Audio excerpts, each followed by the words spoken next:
Hey everyone, welcome to the EarthRise podcast. This is Derek Barris, and I'd like to start this episode with a question, which is, how can you not immediately fall in love with a voice like this?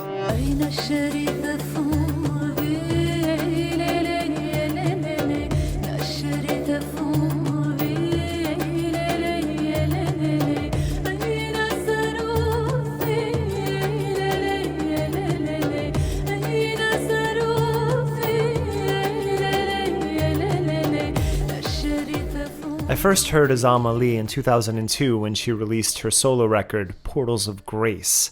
I was an editor at a world music magazine called Global Rhythm at the time, and as it turned out, one of my good friends, Fabian Al-Sultani, was managing her, or at least a percussive global music project that she was working on called Vaz, who in 2004 released an absolutely stunning album called Feast of Silence.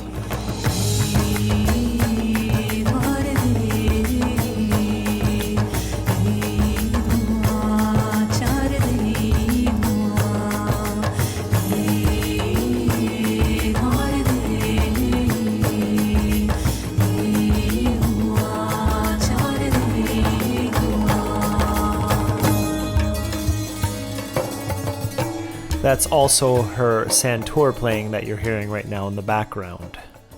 After being born in Iran, she spent most of her youth growing up in India before moving to Los Angeles in 1985, when she began to learn how to play the santur. Only after a few years taking an apprenticeship in that instrument did her instructor say, "You should be singing," which she didn't agree with at the time, which kind of blows my mind when you hear her voice. Of course, her santur playing is amazing as well, but I'm selfishly glad she decided to become a vocalist. I first started talking with Azam in 2005 when I was covering her electronic project called Niyaz along with Loga Ramin Torkian and Carmen Rizzo. And since then, we've sort of stayed in touch online through social media and email and all of those things. And I moved to Los Angeles 8 years ago. We had talked since then about meeting up, and finally I was like, well, we just have to do this. So I was very happy she agreed to be on the podcast. I won't give too much more of an introduction now because we go through that in the first half of our talk. But I just want to mention that one of the reasons that I became a journalist, specifically an entertainment writer, was also selfish because I wanted to talk to people that I really appreciate and like. I started off in journalism covering news and politics, and that is a skill set that is completely separate.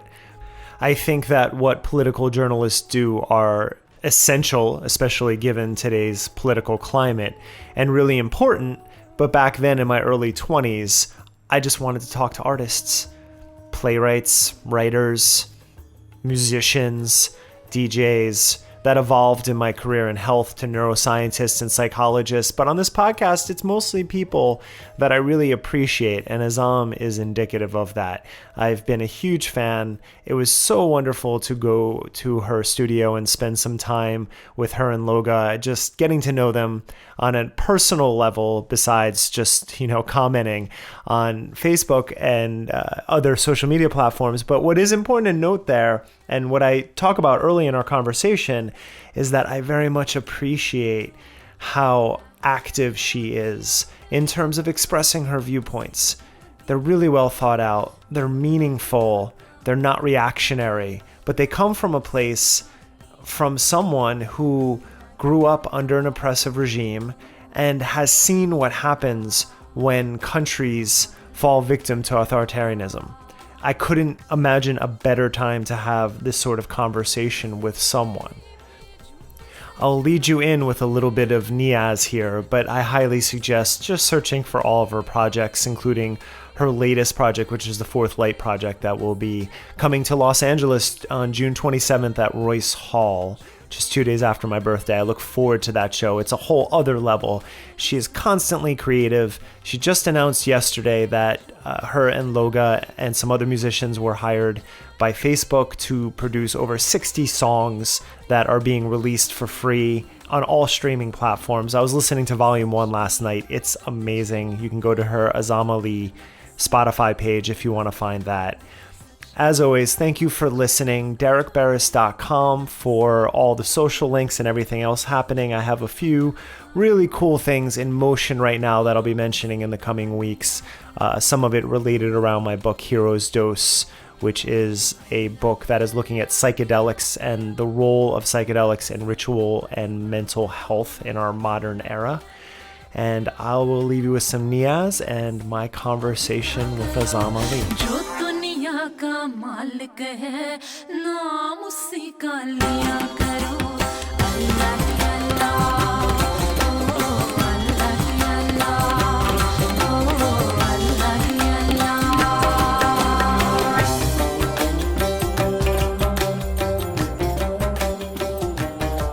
How do you feel that we've now achieved peace in the Middle East? How do... You don't want me to begin a conversation. Well, I think laughter is the most appropriate response to it. I think it's very sad, that after all these years, we seem to just get further and further away from it. Yeah, and I start like that, joking, but I also appreciate a lot of artists are unwilling to go too heavily into their political views because they don't want to feel like they alienate people even if they have ideas. And I think that is a loss in some capacity, because if we're turning to these people for solace and comfort, but also for thought and for inspiration, personally, I like it when people take a stance. And one thing I really appreciate about you is that you do. You're always expressing your views online. They're intelligent, they're well thought out, they're not reactionary, but they're also personal, being where you come from culturally and what you've lived through. We'll talk a little about that. I don't know too much about. I believe you grew up mostly in India. Yes. So, but Iran is still heavy in your life in so many capacities, musically, culturally. Absolutely. So have they always come together, the music and the politics and the social situations, or has it changed over the years? I think as I've evolved as an artist, I began to. I mean, so much of it is just a personal journey. When you're an artist, whatever your medium is, if you're doing it right, you should always be challenging yourself and sort of just digging deeper and deeper. And I think over time, I realized that my work is very political, and a lot of art is political. In my case, it's. Whenever I have a lot of critics, believe me, a lot of critics who I get the usual shut up and saying, nobody wants to hear what you have to say about this or that. But first of all, I only have opinions about subjects that are part of my lived experience. And also, I feel that my life, my music would not be what it is if I didn't have certain social and political experiences. So how can that not be woven into my work, Like many Iranians, or even like many immigrants, we left our homeland not because we wanted to, but because we had to, for either economic, political, or social reasons. So that just becomes a part of who you are. And if you're expressing yourself as an artist, you're expressing the most honest aspects of who you are, and inevitably that's going to come into play.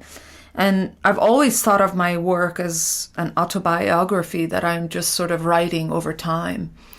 So politics is part of it. It's not everything, but it is a huge part of it. There are so many parallels that we make now politically to Hitler, for example, and some might be warranted, some are a little bit too much. But given what happened in Iran in 1979 and having experienced what happens when a culture shifts, and that was very sudden. I mean, it had been building for a few years, but when it happened, it was sudden. Do you see any parallels happening right now with our government, with what you've experienced in the past?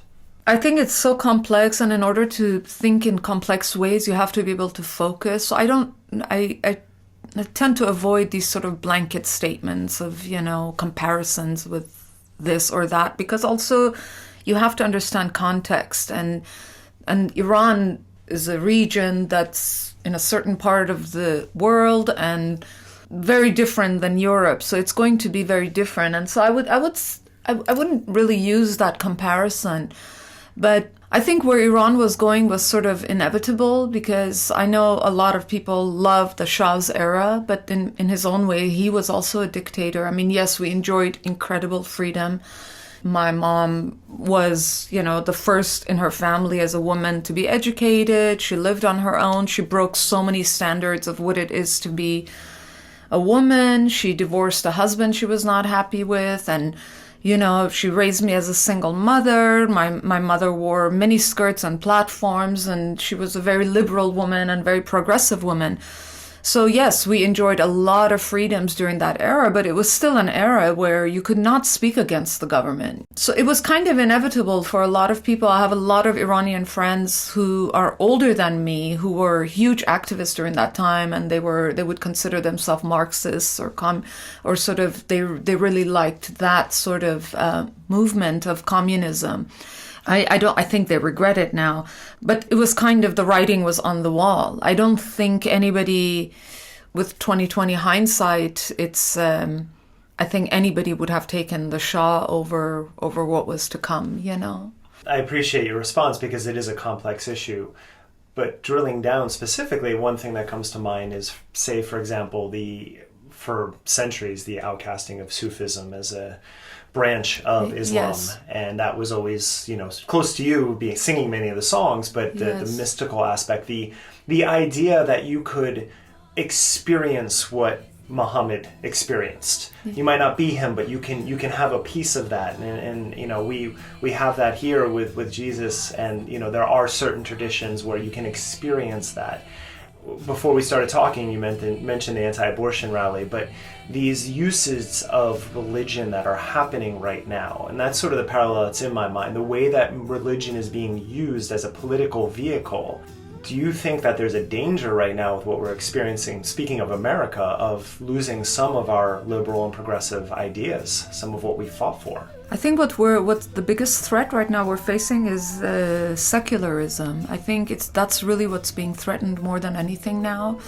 And Iran, in that sense, is a perfect, example of what happens when you allow religion into government. I think actually the mullahs in Iran and the current administration in America have a lot more in common than we're willing to even talk about.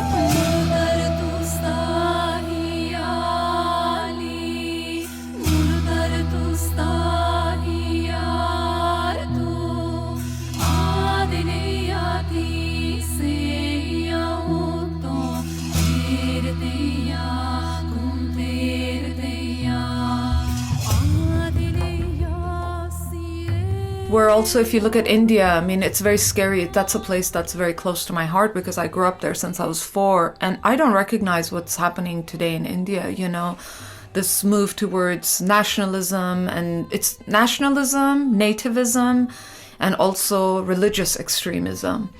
You have all of these really volatile ideologies coming together. And my thing is that I just don't subscribe to any of them. I'm not a nationalist. I don't subscribe to any religion. I'm not an atheist either. I'm sort of like, the middle path has always been the path for me. And maybe that's why I've always been drawn to Sufism, because it speaks to me on a much more personal level, which is what I think spiritual practice should be about. It should be like your sex life, private and personal. But it's really scary for me to see this global movement towards nationalism and nativism and religious extremism. So we are really at a scary point in America. Yeah, the India example too. I mean, you figure once partition happens, it's over 1 million people died at that point, and you would hope that some of the lessons are learned, but it doesn't seem to be the case. Where in India did you grow up? I grew up in a small hill station called Panchgani, and it's in the state of Maharashtra, which is in the middle of where India is. And it's about an hour and a half from Pune. I think most people, that's for reference point, most people know where that is. Yeah. So your family left in when you were 4, so that was before 79. So were there political reasons that they left? Actually, it's a complicated story, like all of my life, but I was born into a Muslim and Baha'i family. So my mother, they divorced over the death of my brother, who was born before me, and my mom was working at a hospital in Tehran at that time. And one of the doctors there, a Baha'i doctor, had built this school in India, English boarding school there.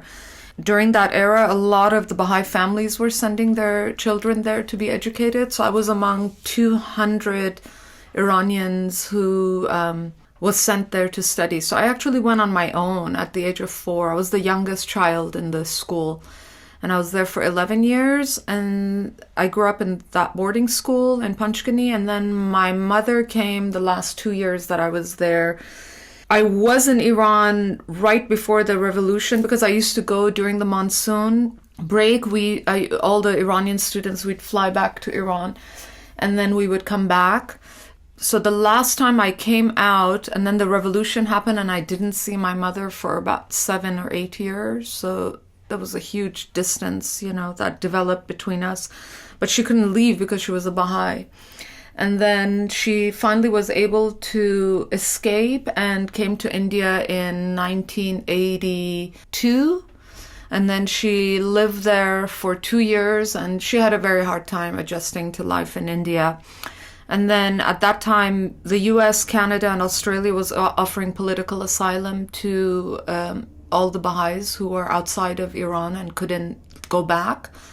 So we were among those, and it was just so arbitrary, which country you got selected to go to, and we got selected to come here and came right to Los Angeles in 1985. Were you studying music before you came to Los Angeles? No, I actually come from a family. All my mother's side, they're all artists, but they are carpet makers. They're more sort of with their hands. I don't have any music in my family. And growing up in India, in my school, I actually studied classical Indian dance. That was really my main focus, and I was very good at it. If I pursued it, I probably would have. I could be a teacher today. But I just found over time that because if you watch Indian classical dance, there's always live music. And I just found that I was always more intrigued with the music than the dance. I found myself sort of, and my teacher used to get angry at me. She'd say, you're always daydreaming. You're always daydreaming. And then I realized I'm not daydreaming. I'm hearing my calling, When we came here, actually, to the U.S., that's when I knew I really wanted to pursue music. And I knew I wanted to learn an old instrument. I never wanted to be a singer. I wanted to learn an instrument. And one of my good friends, his father is a santur teacher. And at that time, it was really hard in the 80s. Now you can find amazing teachers that teach all sorts of sort of old, beautiful instruments. But back then, it was really hard. And it may not have been my first choice, but I spoke to him and he said, yes, come study with me. So I started studying with him. And then that was his, then the rest is history, as they say. The Santur is one of the most incredible records. Kayhan Kalhor did a record with Ali Brahmi Farhadi. It's something. Anything Kayhan does is like phenomenal. Well, that is Kayhan is he's one of my favorite musicians on the planet. Yeah, I agree. I'm with you on that. He is. Yeah. I always find it fascinating that even a lot of Persians that I know in Los Angeles don't listen to any Persian classical. Who is there a target demographic that genre appeals to? Is it culturally embedded in Iran in ways, or is it more appealing outside of the country? I think that it's definitely a huge part of being Iranian. You're sort of raised on Persian food, poetry, classical music, and guilt. My Jewish friends say, hey, that sounds like us, And maybe not the music and poetry part, but it's kind of you're force-fed all of that. My personal feeling, it's the one area that Loga, my husband, and I we kind of differ is I can't listen to a lot of Persian classical music because it's so heavy. I have to be in a certain mindset, and that's why I think maybe classical Indian music is a lot more palatable for Western ears, because even though there is a sort of sadness in Indian music, there is a point of illumination and release from that. There's a way out always at the end. Whereas with Iranian music, you're just kind of in it, you know? And it's just very... People say that. My Armenian friends say they feel that they can't listen to their own music because it's so sad, you know? I feel that way about Iranian music, and maybe that's why it doesn't resonate as much. Also, I think the singing is a bit hard for people. I remember I used to work at the Bodhi Tree bookstore, you know, the most amazing place when I was very young. For years I worked there. And every time I put on Persian classical music, somebody would complain because of the singer. If it was a female singer, somebody would say, people would complain that the music was making them nervous, which I thought was really interesting. Because there's a lot of sort of singing. For women, they try to sing in the register of men, so there's a lot of screaming at times.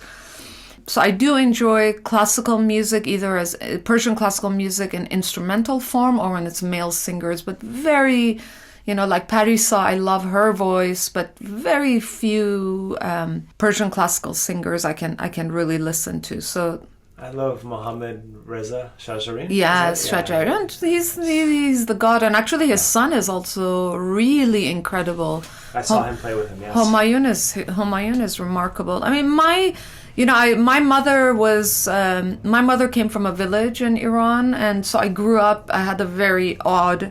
I have lived so many lifetimes. So growing up when I was in Tehran, even when I'd go for holidays, my mom, her village was one of those places where they had no electricity, even, you know, at that time. So when we'd go visit, my grandmother used to take me to the main river where she would gather water and wash clothes, and then we'd come back. So it was really a very rural life. So my mother listened to a lot of folk music just because of how she grew up.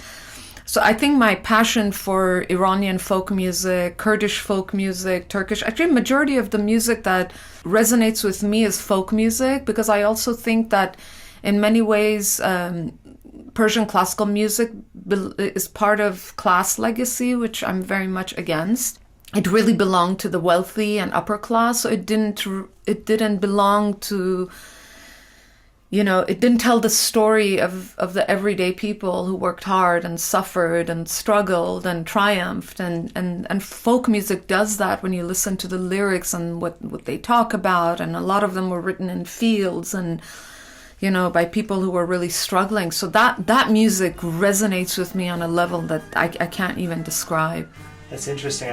I know Persian pop, which I don't really like. And I know the classical, but I don't know the folk tradition. I don't really like what instruments are used in that. Well, actually, a lot of the instruments we have come on. It's all the same instruments. I mean, have you heard Sima Bina? No. Okay, I'm going to convert you. I'm about to change your life.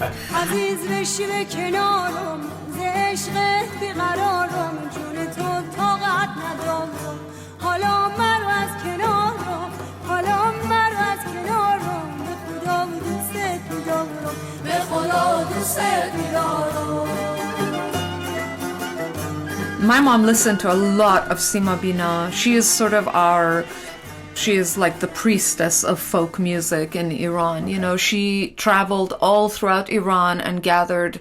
She's actually one of my biggest inspirations for even Niyaz, and why I started doing performing a lot of the folk music, because I listened to her so much growing up.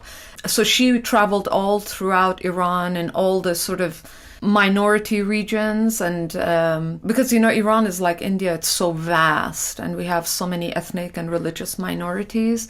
So she traveled through all these regions and collected songs and then came back and recorded them. So she, for me, has drawn a beautiful map of what Iran really is pre-colonialism, when we were not a nation state, pre-colonialism. Yeah. So I love her for that. Same instruments, but maybe more song formats, and then the lyrics are also, as I said, relevant to everyday people and the lives they lived. A lot of it tells about their personal struggles, and whereas classical music is it's like high art. It's about, really very deep poetry, which is beautiful in its own right. Really, I'm not knocking it in any way.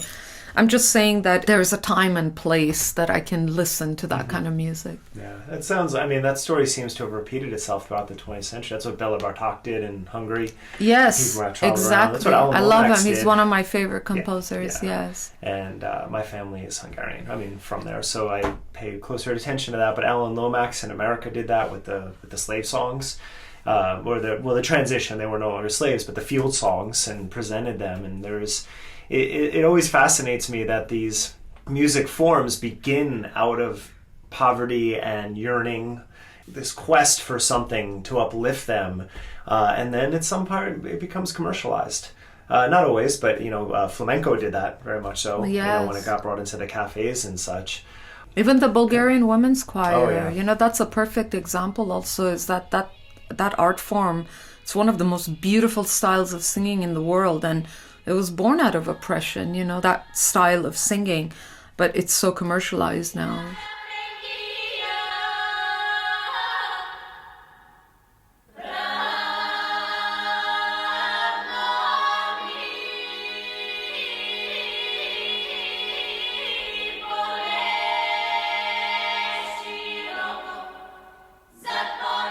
I wonder if there's any current music. I want to go a little back to your history, but while we're on this subject, if there's any current music that you listen to that you think captures that sentiment of yearning and looking for transcendence, that just hits you in the way that the actually it's music that I also the Alevi Turkish music. All of it is written by folk minstrels, and they're based on spiritual poetry. And it's music that resonates very deeply with me.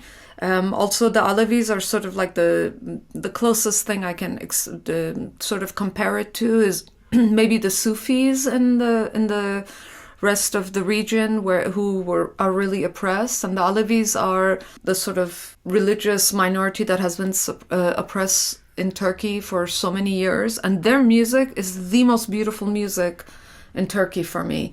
And I got into their music maybe I want to say over 10 years ago, more over 15 years ago, and then I sort of went into their community, and I didn't want to just start performing their music because it's it's for a whole other podcast, but cultural appropriation is another very thorny subject. But I didn't want to just go and start just grabbing their music of a people who have suffered so much and sort of capitalize on it. So I went into the communities, and it was really with their blessing and sort of becoming educated in their history that I started performing their music.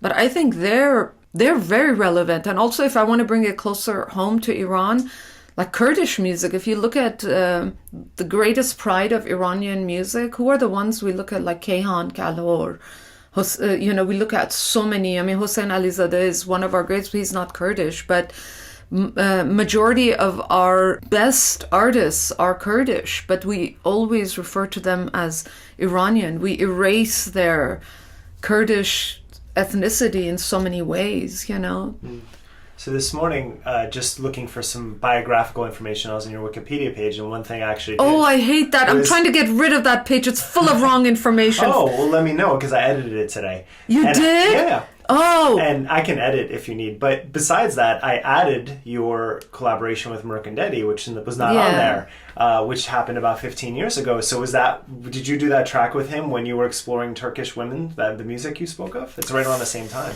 He's much more on the Sufi side, which is very different than the Alevis when you get into, they're different sects. But he also actually one of the sort of equivalent of Sima Bina in Iran in terms of what she brought to archiving a lot of our folk music. There's a woman in Turkey, Sabahat Akiraz, who is a phenomenal singer. Yes. And he has worked with her, actually, and she was one of my sort of gateways into Alevi music. When I started performing Alevi music, when I finally had the blessing of, certain people I really respected in that community, it was sort of like, you have the blessing, go out there. And then the music, like our most popular song, Benny Benny, is a Turkish Alevi song. Okay. It put me on the map in that community, you know. But I did it in such a respectful way.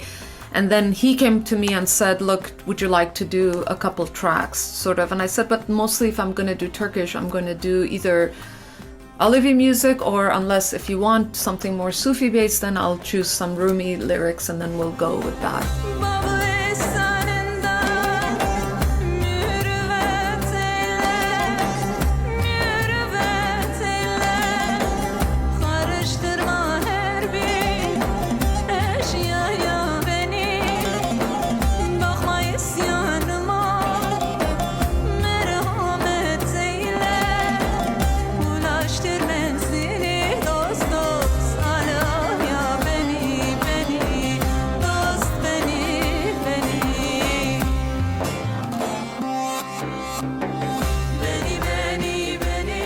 What I didn't know is that I knew you were trained in santur, but I didn't know that you weren't interested in vocals at that time. So when did that? Because obviously your voice is one of the most amazing I've ever heard. You're so kind. But it's just stunning, and you talk about just capturing and taking you somewhere. So at some point you had to be like, oh, this is what I'm doing. When did that happen? I started santur, and I studied seriously for 8 years, you know.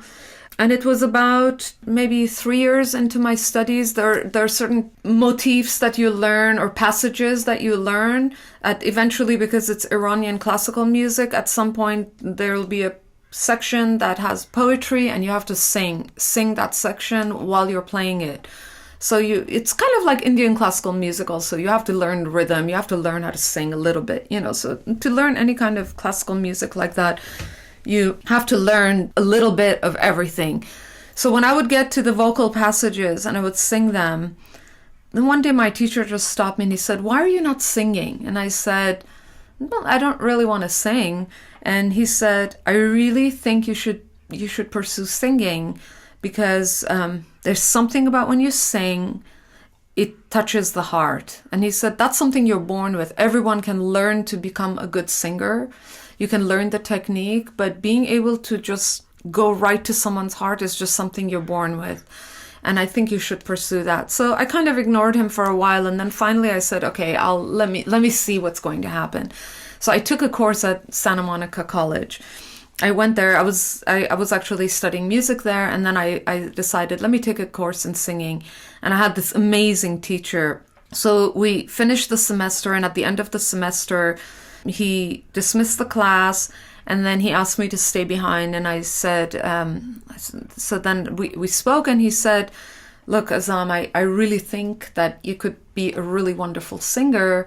If you're willing, I'm willing to teach you once a week here at the college, give you private lessons, and help you to develop your voice."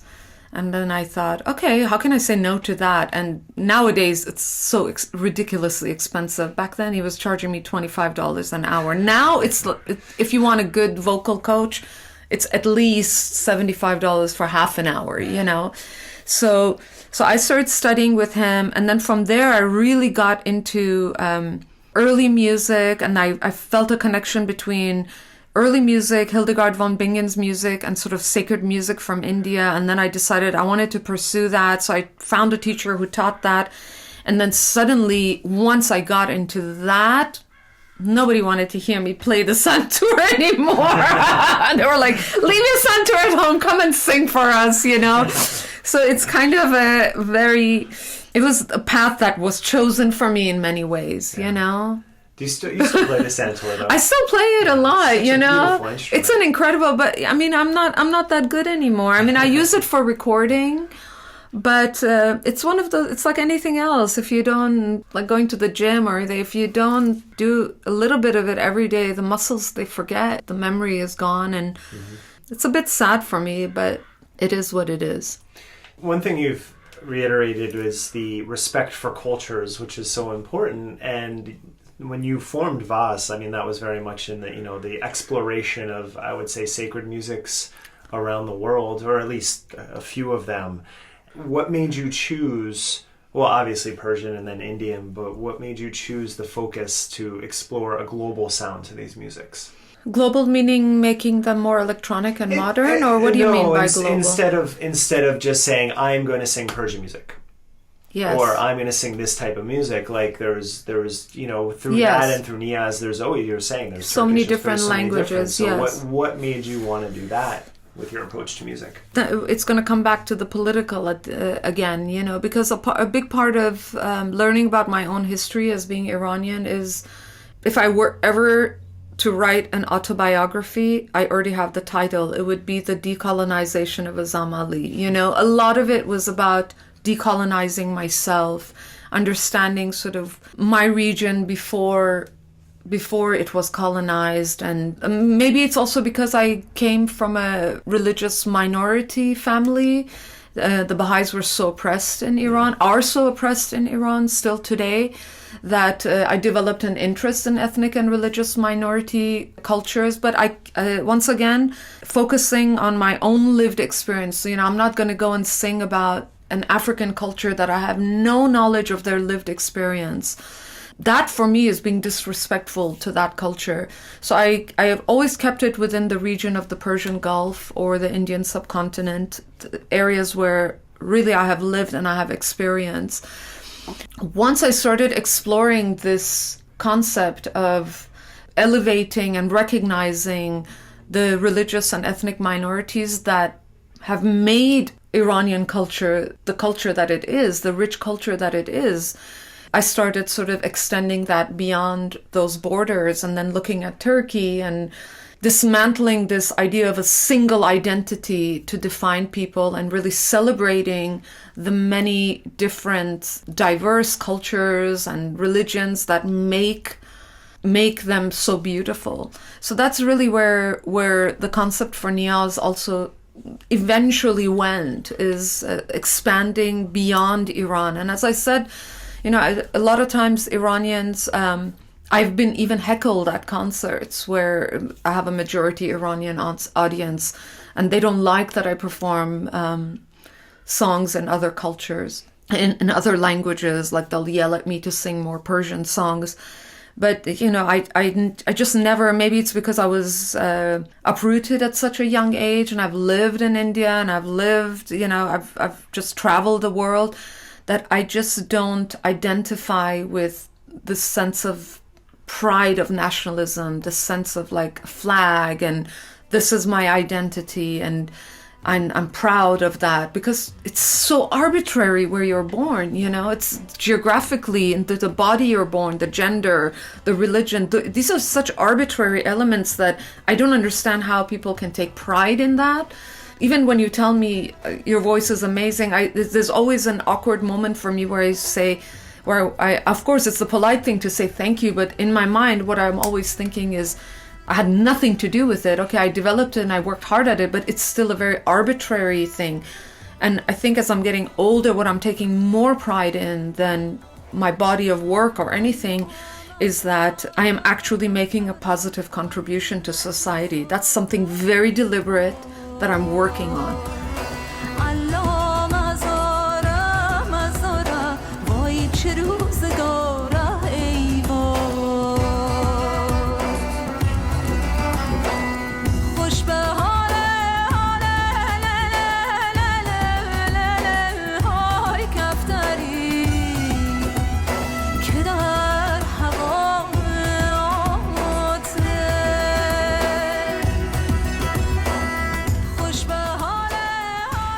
Niyaz came about the same year I published my first book, and Global Beat Fusion, and I talk about Niyaz, and I know we've spoken before. I know I took some segment of what we talked about in the past, but at the moment it happened, that was very much my sentiment, is that the framework of the book is that the computer is the world's first folk instrument. Because it was the first time in history that everyone around the world was making music on the same instrument. That had never happened before. We know the santur, in Hungary it has a different name. It's a hammer dulcimer, but we have these variations, but they're very specific and geographical. You moved at just the time I was really in that world, you moved into electronic music. And I know we had spoken about it back then, but I would love to hear now. You've done so much work with electronic, why you remember you made that decision and how that changed how you approached making music. I wanted to move toward. I really wanted to incorporate electronic music a lot sooner, even in those years in Voss. Unfortunately, at that time, Greg and I had we were so different in our approach. You know, he had this thing that computers.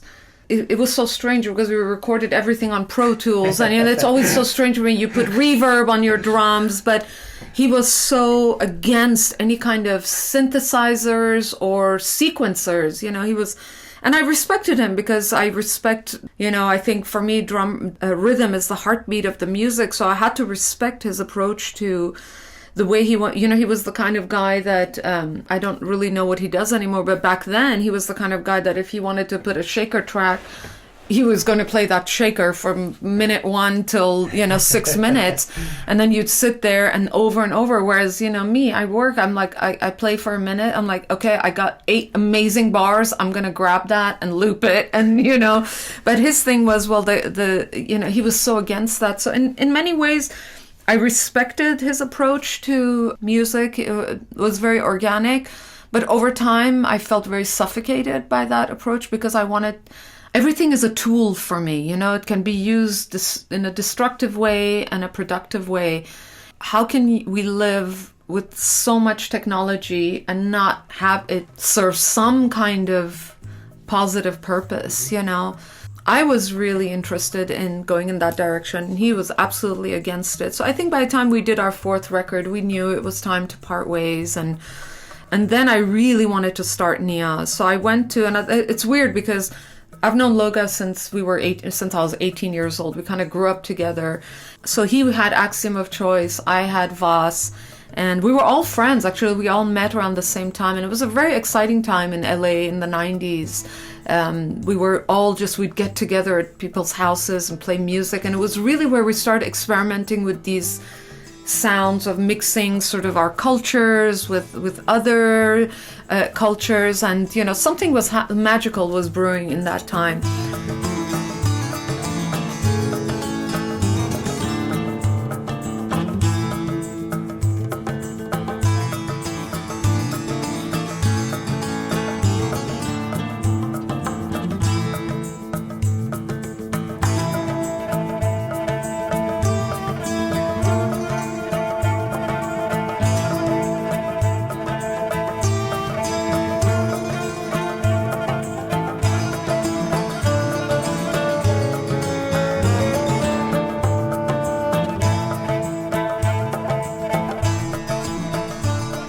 So then I went to Logan and I said, look, we both left our bands. I have this idea. I really want to do really old poetry, really old folk songs, and mix it with electronic music, but in a way that you won't know. It should be a real hybrid. I don't want it to sound like here's this electronic beat and then you've slapped on the singer or the instrumentalist at the very end. It's an afterthought. I want there to be strong song structures. So we actually, when the first Niyaz album we recorded was all recorded acoustically first. And then a good friend of mine, do you remember the band Ekova? Oh, yes. Ekova is incredible. They were actually a great band, which I was so sad disbanded. Mm-hmm. But the Iranian member in the band was a good friend of mine. So I was talking to him about wanting to do that. And he said, oh, go see Carmen Rizzo. I went to see Carmen and I took 2 songs to him and I said, this is what I want to do. Can you try it? And just magic happened. It was just magic. That was the idea of creating something that was a true hybrid of acoustic and electronic, that it's done in a tasteful way where you can hear all the acoustic elements, but at the same time it sounds modern and relevant, And it's amazing. I mean, your second album, Niyaz record, you decided to do 2 versions of it. Yeah, it was a lot of work. I'm sure it was. Well, we did the 3rd record, both, Carmen and Logo, like, you are not going to make us do that again. But it worked out very well. And, I use your music often in my yoga classes. I mean, one of the defining features of my class is that every week I changed a playlist. And I'm always just incorporating music from around the world. But The thing is, the electronic works very well because there's this just heavier bass. It's deep and rooted, Yes. but the acoustic works just as well. I mean, it's a wonderful idea, and it's nice seeing the different manifestations of how songs can, you know, take life from that.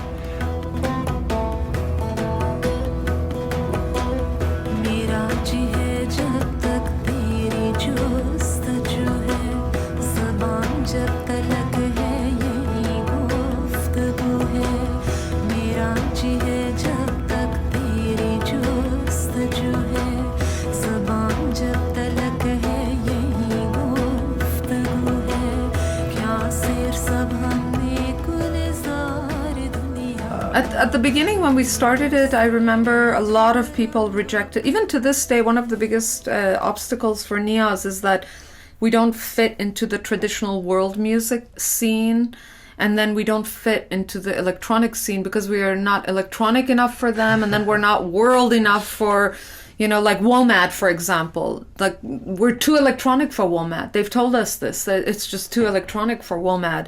And we don't understand how that works, you know. It's but I mean, just to get a little bit more conceptual, one of the reasons also it works very well is that none of the traditional instruments go into that bass register. That's why it sounds so nice. We don't have anything that the oud maybe, but we don't have anything that goes that low. So I personally think it enhances the music, but for a lot of people, it's sort of like, now I think now it's become so popular. This back then, I mean, really, I credit 100% this movement to the sort of Indian music that came, the Asian underground movement. They were the real first ones to start.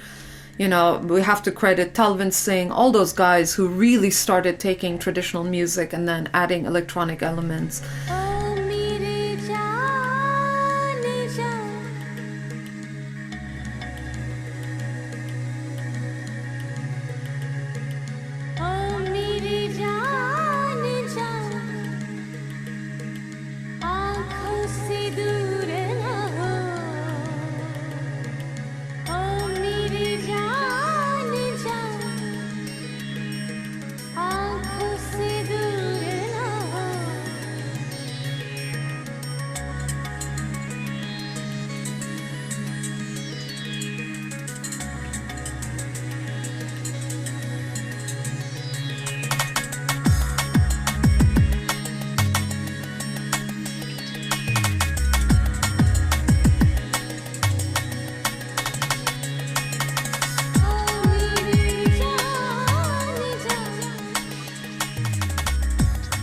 But we were probably the first ones to do it with like Persian music or, you know, I think in so. this way. Yeah. I was I mean, during that time when you were forming Niyaz, I had a weekly party with Kirsch Kale. We both DJ'd together for a year, and every week we'd have guests.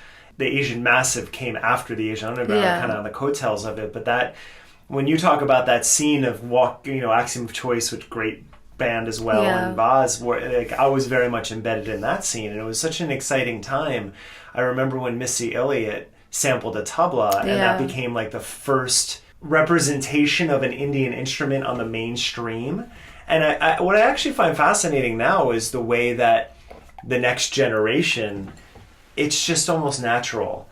There's so many bands like Rosalia with flamenco and electronic music. I mean, Ojos de Brujo was doing that 20 years ago, but she was able to capture it in a different sentiment. And I think in some ways the time has come, as much as we're living in a fractured political and social civilization, it seems that the younger crop of artists are just like, oh yeah, well, I'm this and this, so why wouldn't I put it all together? And it's not novel, it's just part of what it is, which I find refreshing. Absolutely. Do you have any Persian artists that you find are doing that, younger perhaps? Actually, the problem I have with Persian music, you know, as you said, the pop music, if you listen to Turkish pop or Arabic pop, it's so much more enjoyable. And I think that our pop music is horrible because of the revolution, because it kind of stopped. Pop music has to reflect pop culture. Yeah. So pop culture stopped existing in Iran after the revolution. So our pop music today still sounds like it did in the 50s. You know, exact same synthesizers, exact same. Whereas pop music, especially Arabic pop, some of it is so incredibly good. because there's still pop culture developing and growing. So that's why you don't like Persian pop music. The other thing I don't like about, I don't relate to, I should say, is there's a genre of music that developed in Iran, which we call tanz. It's sort of like comedy almost, you know, the lyrics are sort of comical, and that I don't relate to at all. Also, a lot of music that is, how can I say, inspired by a lot of Western rock, but it's not as good. So I don't relate. I don't know if you've ever heard like that style of music of a Persian artist, you know, and they're very popular. They're way more popular than, let's say, we are in Iran or some other parts of the world.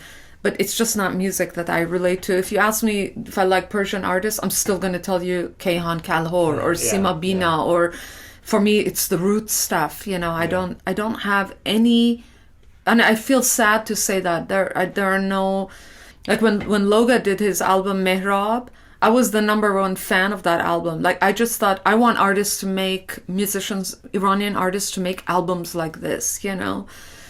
I listened to it last week because I was just doing a deep dive with Niyaz and such, and it stands incredible. up. Yeah, it stands up really well. I keep pushing them to do more. I mean, Loga's doing a new album now, and Khosrow is singing on a few of the songs. And I keep pushing them to do another album together because it's such a, I mean, it's so, to hear it in that context, you know, it's... Do you know Ramin Sakori? Yes, I love him. We've never really worked together, but I've met him, and actually he had, Ronan was born 2 weeks before Iman. Oh, okay. So we have this like bond, you know, of our kids sort of being born so close to each other. And I met him actually through Carmen. And I miss him. I haven't seen him in forever. He had some health issues, but he's good now, and I'll be in his studio next week. He's helping me work on a track I've been doing, but he's finishing up the new Supreme Beings record. Yay. So it's nice seeing people come back and be like, okay, why haven't we done this? You know, it's been absolutely. 18 years almost. No, about 15 years. And they made great music, and they had a nice following also. Yeah. Soft hands, my trunk. You taste like home to me.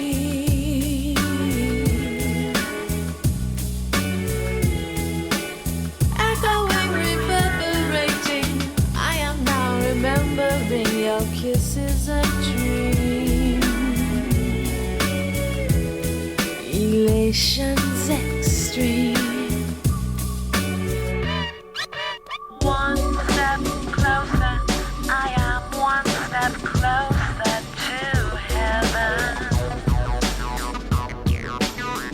And now I'm you know, I can't just do Niyaz, you know, and that's why I did my record, because I'm so multi-dimensional that I can't just be immersed in just that one sort of, for lack of a better word, it's such an ethnic world to be in, you know. I need to kind of come out of that and sort of do something else. And I encourage him also, just, we always try to make time for each of us to do our solo work. So you make sure you're expressing all aspects of who you are, so that when you come back to do something collaborative, you feel inspired to do that. Yeah, and I did want, good timing, because I want to talk about we've talked about history so much, but what you are working on now. So let's start with Phantoms. Well, what was in your mind when you went into recording? Well, we were touring a lot at that time with Niyaz, and we were living in Montreal. So every time we'd come home, you know, I'm one of these people that I need to just be in the studio.